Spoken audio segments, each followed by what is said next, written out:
അയ്യോ തീ പിടിച്ചു ഗൈസ്, തീ പിടിച്ചു. So hello guys, welcome back. അപ്പൊ ഇന്നും നമ്മളെ സയന്റിസ്റ്റ് ബാബു ലാബിലോട്ടൊക്കെ വിളിച്ചിരിക്കുകയാണ്. കാരണം എന്താണെന്ന് വെച്ചപ്പോ പുള്ളി പുതിയൊരു മെഷീൻ ഉണ്ടാക്കി വെച്ചിട്ടുണ്ട്. സൂപ്പർമാൻ ആവാന്നൊക്കെയാണ് പറഞ്ഞത്. സൂപ്പർമാൻ ആവാൻ പറ്റുമോന്നറിയില്ല.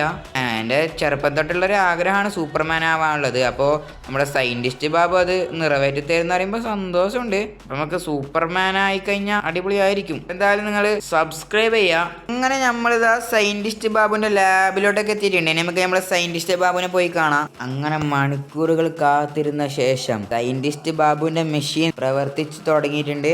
ഇപ്പോൾ ഞാൻ ആരാന്ന് വെച്ചാ സൂപ്പർ ഹീറോയാണ് ഗൈസ്, സൂപ്പർമാനാണ്. ഇപ്പൊ എനിക്കിത് അവിടെ പറക്കാൻ സാധിക്കുന്നു ഗൈസ്. എനിക്ക് പറക്കണുള്ളത് വലിയൊരു ആഗ്രഹമായിരുന്നു. ഇപ്പൊ ഞാൻ പറന്നോണ്ടിരിക്കുകയാണ്. പിന്നെ ലേസർ അറ്റാക്ക് ഒക്കെ ഉണ്ടായിരുന്നു സൂപ്പർമാൻ. അപ്പൊ ലേസർ അറ്റാക്ക് ഒക്കെ ചെയ്യാൻ പറ്റുമോ? അപ്പൊ എന്നാൽ ടെസ്റ്റ് ചെയ്ത് നോക്കാം. ലേസർ ഉണ്ട് ഗൈസ്, ലേസർ ഉണ്ട്. നമുക്കിതാ ലേസർ അറ്റാക്ക് ഒക്കെ ചെയ്യാൻ പറ്റും. കണ്ണിന്ന് ഒരു ബീം വരുമല്ലോ, അപ്പൊ അതാണ് സംഭവം. നമുക്കിതാ ഈ പെണ്ണും പിള്ളേനൊന്ന് കരിക്കാൻ പറ്റുമോ നോക്കാം.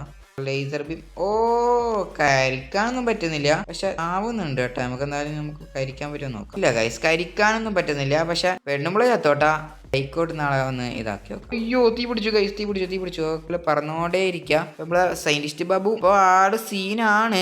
എന്തൊക്കെയോ കണ്ടുപിടിക്കുന്നൊക്കെ പറഞ്ഞു. നമുക്ക് എന്തെങ്കിലും കണ്ടുപിടിച്ചു കഴിഞ്ഞാൽ ഞാൻ നിങ്ങളെ അറിയിക്കാം. സബ്സ്ക്രൈബ് തെച്ചോളി. സൈക്കിളൊക്കെ ഓട്ടാൻ പറ്റുന്നുണ്ട്. ഓട്ടാനൊന്നും പറ്റുന്നില്ല, പോസിൽ ഇരിക്കുന്നുണ്ട്. ഓക്കെ, നമുക്കിപ്പോൾ സൈക്കിൾ ഓട്ടാൻ പറ്റൂല. അടുത്ത നമ്മളെ സയന്റിസ്റ്റ് ബാബു സ്പൈഡർമാൻ ആവാനുള്ള മെഷീനൊക്കെ കണ്ടുപിടിക്കുമെന്ന് അറിയില്ല. നമ്മള് ഹൽക്കായതിനു ശേഷം നമുക്ക് സൈഡ് എഫക്റ്റ് ഉണ്ടായിനോന്ന് ചോദിച്ചാൽ ചെറിയൊരു ചൊറിച്ചൽ ഉണ്ടായിരുന്നു. വേറെ പ്രശ്നമൊന്നും ഉണ്ടായിരുന്നില്ല. അന്നത്തെ ഒരു ദിവസത്തൊക്കെ മാത്രമേ ഉണ്ടായിരുന്നുള്ളൂ. പിന്നെ ഞാൻ എന്താ സാധാരണ മനുഷ്യനെ മാതിരി തന്നെ ആയി. ഇപ്പൊ സൂപ്പർ ഹീറോ ആണ്. ഇതും ഇന്നൊരു ദിവസത്തേക്ക് മാത്രമേ ഉണ്ടാവൂ. സൂപ്പർമാൻ ഇഷ്ടപ്പെട്ട ലൈക്ക് ചെയ്യുക, കമന്റും കൂടി ചെയ്യുക. ഇനിയും ഇതുപോലുള്ള നല്ല നല്ല വീഡിയോസായി വീണ്ടും വരുന്നവരേക്കും ബൈ ബൈ.